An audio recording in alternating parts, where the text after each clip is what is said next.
No vídeo de hoje a gente vai tratar de um tema bastante interessante. Vamos falar sobre evangelismo e missões.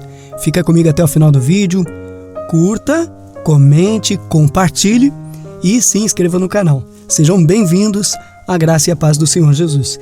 Imagina a seguinte cena. Você está no seu trabalho, numa quarta-feira qualquer, e um colega comenta que está passando por um momento difícil. Vocês conversam e ali no meio do corredor, entre um café e outro, você aproveita para falar de Cristo com ele. Agora imagina outra cena. Um casal deixa a casa, a família, o idioma que fala desde criança e vai morar num país onde nem existe uma igreja evangélica a quilômetros de distância. Eles vão aprender uma língua nova, entender uma cultura nova, só para que um dia ali possa nascer uma igreja que hoje não existe. Essas duas cenas têm alguma coisa em comum. Em ambas, o evangelho está sendo anunciado. Mas será que essas duas cenas são a mesma coisa? Muita gente na igreja hoje usa as palavras evangelismo e missões como se fossem sinônimos. E dá para entender o porquê.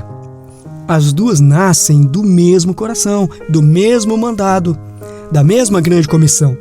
Mas a Bíblia e a tradição reformada, com bastante cuidado, nos ajuda a enxergar que não são exatamente a mesma coisa. E entender essa diferença muda a forma como a igreja se organiza, como você vive sua fé e até como você ora. Vamos direto para o texto que fundamenta tudo isso. Atos 1, versículo 8. Jesus diz aos discípulos: vocês serão minhas testemunhas em Jerusalém, na Judéia, em Samaria e até os confins da terra. Repara na estrutura desse versículo. Não é uma lista aleatória. É um movimento. Começa perto, Jerusalém, a própria cidade, e vai se expandindo. Judéia, a região ao redor, Samaria, um lugar culturalmente estranho e até hostil para os judeus. E depois, os confins da terra, lugares onde ninguém nunca ouviu falar de Cristo. Esse movimento, de dentro para fora, é a chave para entender a diferença entre evangelismo e missões. Evangelismo é Jerusalém. É o anúncio do evangelho ali onde você está, no seu bairro, no seu trabalho, na sua família, entre pessoas que falam a sua língua e entendem a sua cultura. Todo cristão é chamado a evangelizar. Não existe crente de segunda categoria que está dispensado disso. Pedro escreve que devemos estar sempre prontos para responder sobre a esperança que há em nós. Isso não é vocação de alguns, é vida cristã normal. Missões, por outro lado, é Samaria e os confins da terra. É o movimento que atravessa uma fronteira geográfica, cultural, linguística, para levar o evangelho onde a igreja ainda não existe, onde não há testemunho estabelecido de Cristo. E aqui entra algo muito caro para a tradição reformada.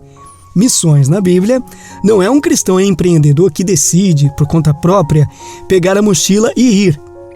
Missões é obra da igreja. Olha o padrão em Atos 13. A igreja de Antioquia está reunida em jejum e oração, e o Espírito Santo diz: separem-me, Paulo e Barnabé, para a obra a qual os tenho chamado. E o que a igreja faz? Jejua, ora, impõe as mãos e os envia. Repara, não foi Paulo que decidiu ir. Foi a igreja que discerniu o chamado, comissionou e enviou, através do Espírito Santo. Esse é o coração da visão reformada de missões. Ela nasce, é sustentada e é responsável perante a igreja local através dos seus pastores e seus presbíteros. Missionário não é lobo solitário, é enviado. E isso não fica só na teoria. Dentro da Igreja Presbiteriana do Brasil, esse princípio ganha corpo numa agência chamada APMT, a Agência Presbiteriana de Missões Transculturais. A missão dela é justamente essa: fundar igrejas em todo o mundo, entre todas as etnias e culturas, seguindo a doutrina da IPB e mantendo a fidelidade à palavra de Deus como fundamento de tudo. Ou seja, não é um projeto isolado de um indivíduo cheio de boa vontade. É a igreja organizada, discernindo chamados, enviando e sustentando quem vai, exatamente como vemos em Atos 13. E por que isso importa tanto para a teologia reformada especificamente? Porque nós cremos que quem constrói a igreja não somos nós, é Cristo. Edificarei a minha igreja, ele disse, e as portas do inferno não prevalecerão contra ela. Missões não é uma estratégia humana de expansão religiosa. É a obra soberana de Deus, reunindo pelo seu Espírito um povo de toda tribo, língua, povo e nação, como diz Apocalipse 7. Nós somos instrumentos, mas quem chama, regenera e edifica é Deus. Isso tira de nós a pressão de salvar o mundo com técnicas e marketing e coloca no lugar certo a confiança. Deus já decretou que terá um povo entre as nações. Nós obedecemos, plantamos, regamos, mas quem dá o crescimento é Deus.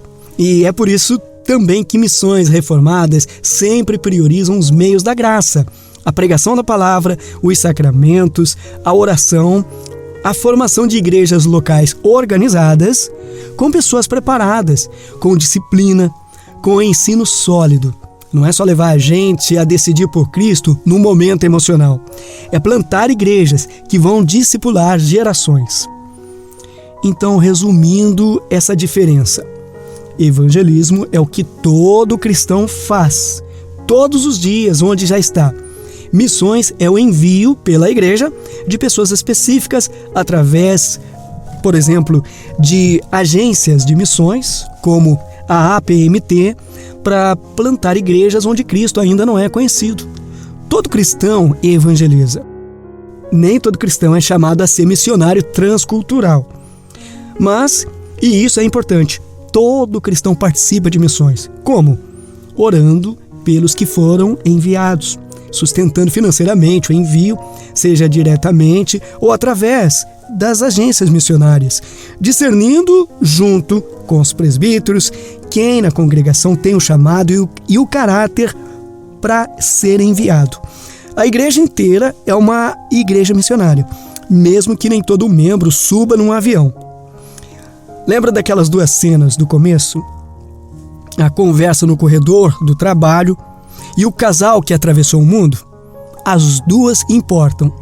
As duas glorificam a Deus, mas são vocações diferentes, dentro do mesmo propósito eterno, que é esse: o nome de Cristo seja conhecido, adorado e amado entre todos os povos. Então, minha pergunta para você é: onde você está sendo chamado a agir?